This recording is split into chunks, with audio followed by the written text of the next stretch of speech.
Assalomu alaykum azizlar. Yaxshimisizlar? Mana 2026-yildagi ro'za oyini ham xotirjamlikda, tinchlikda o'tkazayapmiz. Albatta buning uchun Allohga behisob shukrlar qilamizki, shu yurtimiz tinchligiga, xonadonimiz obodligiga, bolalarimizni emin erkin o'qib, ishlab yurganligidan xursand bo'lib, Xudo xolasa mana ro'za oylarini yaxshi o'tkazaylik. Bir necha 10 yilliklar davomida yana ro'zalarni tutib yurish hammamizga nasib etsin Allohim. Shu ro'za paytida ham har xil fikrli odamlar bo'ladi, har xil bir xil hovuz ichidagi insonlar bo'ladi.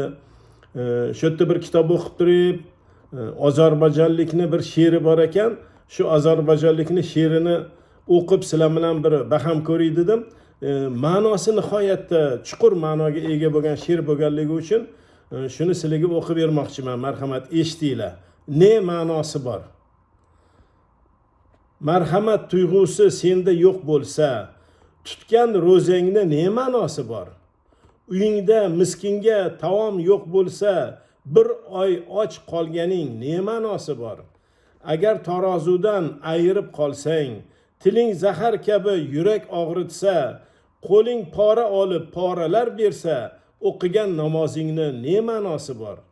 Yolg'ondan ont ichib savdo qilganlar, haqiqatdan xabarsiz xato qilganlar, haqsizdan pul olib haqli qilganlar, haj qilmoqning ne ma'nosi bor?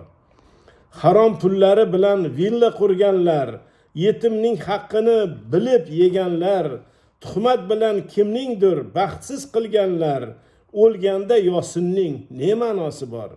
Namoz ham, ro'za ham muhim birodar, vijdonli bo'lish qiyin birodar, haqiqiy inson bo'lish muhim birodar, amalsiz Qur'onning ne ma'nosi bor?